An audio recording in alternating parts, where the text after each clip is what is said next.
Oh man, my hotel in San Diego was the worst. It had like cockroaches and it was like Oh, miles and Oh miles no. away. It no, was no. terrible.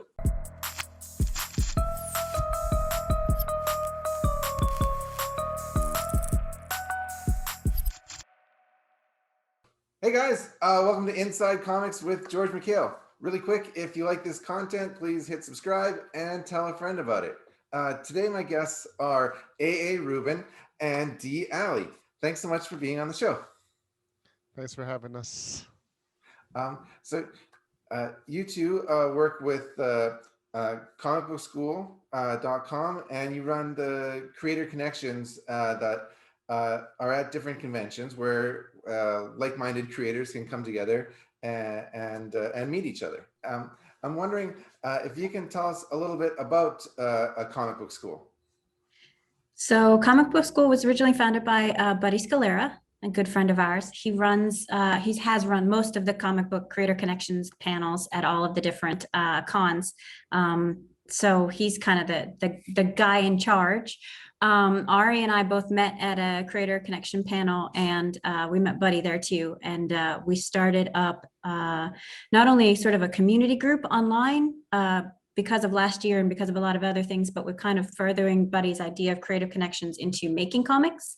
And so we turned Comic Book School into a comic book community online, comicbookschool.com and on the forums.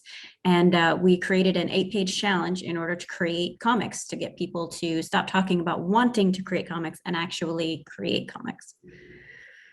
And it's especially important this year because every year we would go to the conventions. I've been going to Buddy's panels at New York Comic Con every year for a long time now. And I've met, I would say, about half of the artists who I've worked with, because I'm a writer and an editor myself. I've met about half the artists that I've worked with through the Creator Connection panels and the extension of it to Creator AfterCon that came out afterwards, where after the show, people go to a bar and continue the networking there. But obviously, within the last year, that hasn't been possible. There are no cons.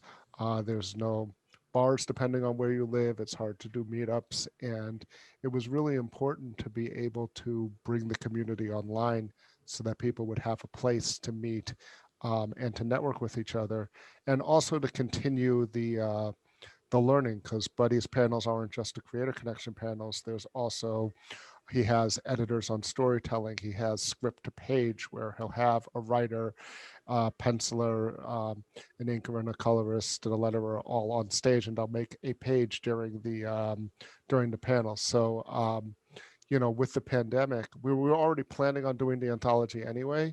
But once the pandemic hit, the online community that Aaron was talking about became really important for a lot of us to make comics. I went to a Creator Connections panel in 2018 in San Diego, and I really enjoyed myself. It was kind of like speed dating. You're going from table to table and meeting all these different. I'm a writer, so I was meeting all these different artists, and it's really an amazing opportunity uh, to make a connection with somebody that could potentially turn into like a work relationship too. I think that maybe some people that are new to comics don't realize how much of a relationship it is between a writer and an artist. And, if you guys decide to make a book together, you're going to be emailing each other back and forth, and you have to be conscious of the other person's feelings when you're giving them feedback. And it's definitely like a complex relationship.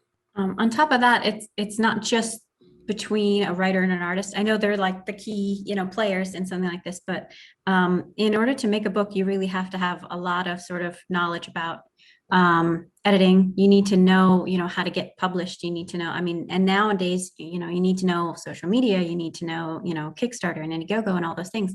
So being part of the comic book school community gave us not just a place to foster the relationship between a writer and an artist, but also to, promote letters, promote editors, promote inkers, maybe those people who are furthering color versus just drawing, or drawing versus, inking. And so it helps not to just make the one connection and foster that really important relationship, but also having all of these other sort of ancillary players to help create your comic book, and to really, who have sort of industry knowledge. And we have guest speakers and things all the time for calls, and you can ask questions. And, these people are available to our community to help us, grow as comic book creators. And it really fosters a lot of different relationships and networks, a lot of different ideas to sort of help the whole comic book community grow. I think that on top of what you guys were saying, George, you were saying about, meeting an artist and deciding to work together. That's an important thing to be able to learn how to do, but it's also something, we offer something a little bit different in comic book school, because we have the online communities and the forums, and because when you join the challenge, you're expected to post each step for feedback along the way. It's not just that relationship. Like, I know I'm a writer as well. I hire an artist. If it's a work for hire relationship, that's a very different type of relationship than somebody who's really collaborating together and working together. You might not be comfortable saying the same things in a work for hire relationship as you are in a creative community where everybody's giving each other feedback. I get a chance as a writer to get feedback on my scripts from the artists in the community. The artists get to learn about storytelling and beats and things like that from the writers as well. So everybody is helping everybody else out. And it's not just working with the one person. You really get to work with everybody and get a wider perspective on your craft. So can you tell us about this anthology project that you've put together? What are some of the stories, and who are some of the contributors to it? So the 8-page challenge, which we did last year, and it came out as an anthology book called Panel One, is basically just that. We sort of challenged each other last year to produce 8 pages of a comic book. And then about halfway through the year, we realized we kind of had a lot of people really going for it, and we decided to publish it as a free download. It's available on the website, and soon it will be available on Comixology as well. But basically, we asked for writers and artists and other people in the community to come up with 8 pages of a comic book. And in 2020, with everything going on, that was a pretty big ask, but we got some really amazing stories. We also, thanks to Ari, had some prose pieces, some flash fiction pieces in it that had illustrations to go along with them. And we collected this book of a bunch of different stories, everything from people fighting monsters in space, and spoof on, the daily life of a superhero. And sort of Ari can tell you more about that, but really amazing stories and really professional quality work in this book for beginners, which was a lot of fun. And so this year we're doing it again. At least the plurality of the book is people's first published stories, and then we have everyone in between, people with some experience, people with a lot of experience, everything in between. So it's interesting to see people really gain confidence through the process of having their story out there, and now they have something. Because I think as a writer in this industry, right, the most important thing to have, right, is like a catch-22. They ask you, okay, so where can I see your work? And especially from the perspective of a writer, no one wants to see a script, right? You need some sequential work to show them. And even with the artists have the same thing. Like, I see so many artists with pinups and fan art and things like that, but people really want to see your sequential work, right? When you're looking for an artist, you want to see their sequential work as well. So it really was a nice opportunity for people to get something. Now you have something, you've done something, it's been published, it's been published through Comic Book School. It's got Buddy's stamp of approval on it. And, this is something you can be proud of, and something that you could show, something that you can use to start your portfolio, and to, say, yeah, this is something I did. This is something I wrote, or this is something I drew, which will hopefully lead you to you getting more jobs and making more connections. Yeah, I've been talking to a lot of different creators about what should someone new to the industry do. And over again, I'm hearing create a short story. That is kind of the number one piece of advice. because I think so many people who are new to comics think, oh, I'm going to write this massive epic, and and they don't realize just how big of an endeavor creating comic books really is, and how time consuming and how much effort it can be to make something. So if you start with something like an 8-page story that is, you can really refine it and really make it the best possible work that you can. And then you can work with an artist. And what's really nice about short stories too is that you find out what that relationship is going to be with that specific artist. And so if they're going to deliver the artwork in a timely manner, and if it's going to be up to the quality that you want. And also for an artist, you get a sense of like, well, what does this writer like to work with? Are they making changes after my roughs? Is their script enjoyable and fun for me to draw, or did I not like doing it? And so having the smaller kind of sample size of a bigger potential relationship is really a good thing to have. And I would encourage anybody kind of new to comics to look at starting short stories. And it sounds like this comic book school forum is just a great resource for new people. That's exactly what it is. We set it up not only to help people who are sort of just getting into the industry, but people who are just interested.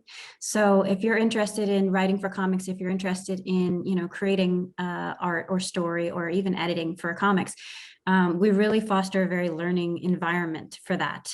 We have industry professionals, but we also have people who've never created before. We have people who are once published, and we have people who have, done indie work for years. And so you can kind of get that feedback. And like you were saying, instead of creating your massive epic that's, going to be, your defining characteristic for your life, you can start with these small things and learn as you go and make the mistakes that everybody's going to make along the way, and learn from those mistakes in small steps, and you can fund and foster those relationships, like you were saying, between an artist and a writer.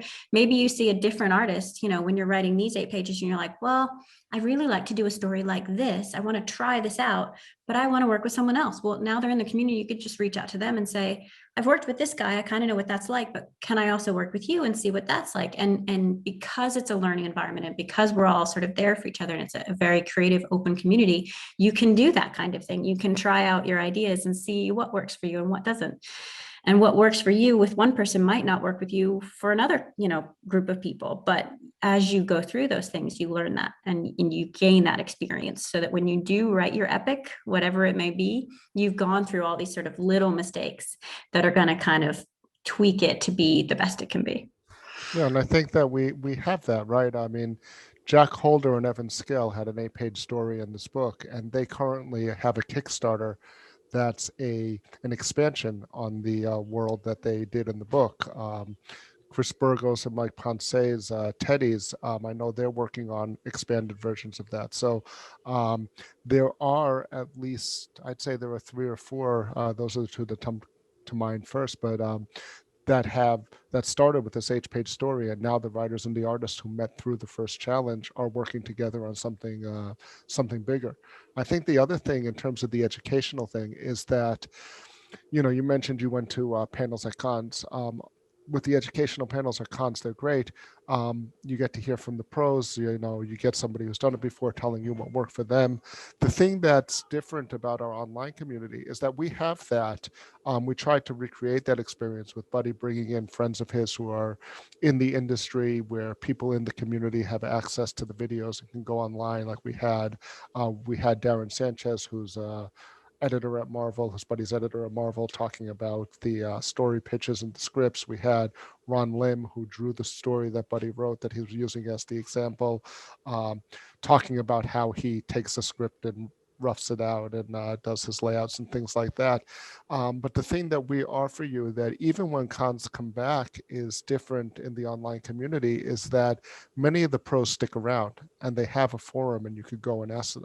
So, you go see Ron Lim do a panel at a convention. It's great. You get to see what he does. You get the information.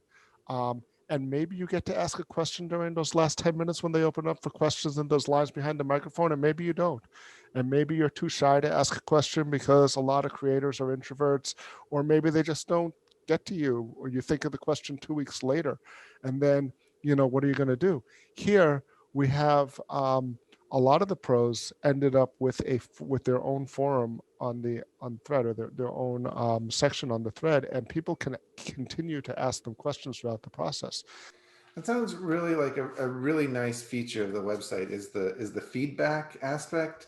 To me, I know like I'll create something, and so often in comic books you're kind of working in a vacuum and you're just by yourself and you're wondering if it's good or not. And then you know, maybe I'll send it out to a few friends or a few other professionals that I know, and it's like a lot of times they just say, "Oh, it's great," and you don't really get that like anything kind of constructive. So really having that community sounds like a really great thing. This is something that I definitely want to check out and join comicbookschool.com and become part of that community. And I want to thank you, A. Rubin and D. Ali, for being on Inside Comics today and for bringing awareness to comicbookschool.com. And I would encourage everybody to go to that website and to check out your anthology, and to, you know, if you're ready, you know, maybe apply to be a part of the next anthology. Yeah, we'd be happy to have you. Come on over, comicbookschool.com, and the forums. You can sign up for the newsletter if you like, and join the forums. The current anthology, panel 2, is starting right now.